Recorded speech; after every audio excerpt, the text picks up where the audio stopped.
So I reviewed a lot of Acer gaming laptops like the Nitro lineup or the Helios lineup, and those designs tend to be a bit more aggressive. They're very gamer focused. And the Triton 500 SE that I have here is a gaming laptop, but it tends to go in the opposite direction. Like, it's a clean design, there's nothing crazy going on. Yes, some of you might argue it's a bit too simple, but I'd rather it be too simple than too aggressive. The only thing that makes it or gives it away that it's a gaming laptop is the Predator logo at the top. Now this is a metal design, or a metal chassis rather, and it's a 5.3 pound laptop. So it's not the lightest gaming notebook, but it's not super heavy either. On the left-hand side, we have your power connector. It's a 230 watt power brick, RJ45, USB-A, Type-C, Thunderbolt 4. It does support 100 watt charging, headphone jack, and then on the right-hand side, you have an HDMI port. This is 2.1, another Thunderbolt 4 port, USB-A, and then an SD card slot. Opening it up can be done with one hand as the base is nice and solid. There's a little bit of wobble on the display, but it's still a very stiff hinge. Not as stiff as a razor blade, but stiff enough. And the display can be rotated all the way back to 180 degrees. The keyboard layout is quite nice. The typing experience is okay. It's not my favorite gaming keyboard. I do find the keycaps to be a bit shallow, but there is some good force when you press it down. In terms of RGB, it's 4-zone RGB, so you can change the colors in 4 zones. You can't do per key, but there is RGB. That rhymed. Also, you have a pretty big touchpad with a fingerprint embedded into the left-hand corner. The only thing I don't like about this keyboard is the placement of the right shift key. I found myself when I was typing, I'd put my little pinky finger over here and ended up hitting the top arrow key quite often. Tons of stickers, okay? There's stickers everywhere on this guy. Acer is like paying tons of money to the sticker industry. Sometimes I look at this and I feel like this laptop is mostly stickers. Like, it's made out of stickers. Like, look at this.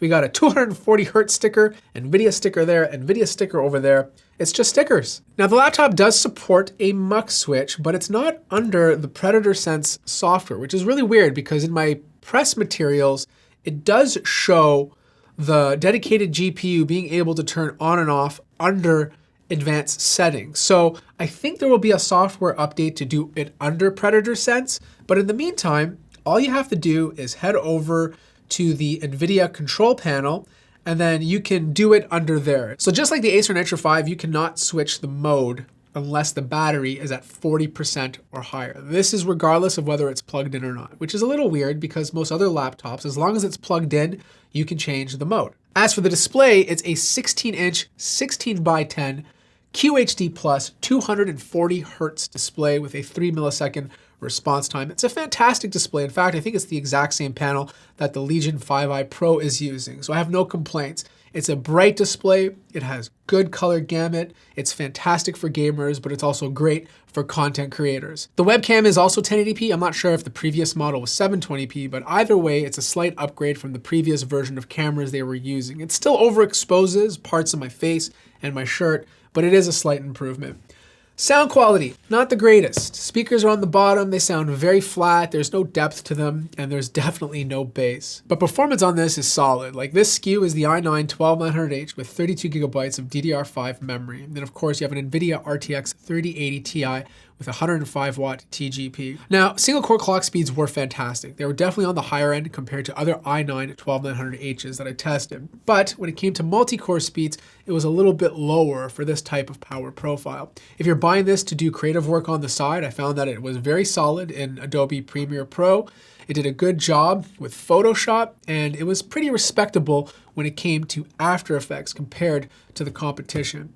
But most people are buying this to game. And if you're gaming at 1920 by 1200, because of those single core clock speeds, it got very good performance. But because this has a QHD display, any title like Overwatch or Apex Legends or any esports title is gonna run beautifully on this. Just other titles like Elden Ring, you might wanna drop it down a bit, but overall this thing is a very solid performer. As for heat management, it does get hot up to 100 degrees Celsius, but it doesn't do it for a very long time, maybe a few minutes, which is a good thing because you want as much performance as you can suck out of this. This is a laptop at the end of the day. It doesn't have the performance of a desktop, so you want to be able to push it for a certain amount of time, and then the laptop should be smart enough to scale back when the CPU is getting too hot. And that's exactly what happened here. Fan noise is a bit loud on this, actually lower than previous Tritons. Those used to go above 60. This one's hitting 58 on turbo mode. But quite honestly, I don't think you should ever need to use turbo. I found the default and performance profile to be good enough, and those have lower fan noise. Now, the internal layout has never been my favorite because getting to the RAM and NVMe SSD is a bit of work. It's on the other side of this motherboard, so it's not easy to upgrade those components. They can be upgraded, but it does require a lot more work. You do have a soldered on Wi-Fi 6E card. You have triple fans with the copper on the other side of the motherboard to help keep it cooler. And you have a big 99 watt-hour battery. I think the previous model that I reviewed got about 4 hours and 30 minutes. This one is getting closer to 6, so there is some battery life improvements. Oh, and I also forgot to mention they're now using liquid metal instead of regular thermal paste. So that is helping with the temperatures very slightly. Look, I like this thing. You know, it's not the most premium gaming laptop on the market, but it does a lot of stuff right. It gives you solid performance. Battery life is pretty good for a 15-inch gaming laptop. You have a beautiful display, which is not only great for gaming, but also content creation. It's not perfect, you know, like the speakers do kind of suck. Webcam is not the greatest, and upgrading a lot of the components is quite difficult. But for the price, I think it's very competitive. I was looking at the Razer Blade 15, which is obviously a very premium laptop. That thing costs $4,000 for the exact same specs. This is $3,000. That's a $1,000 difference.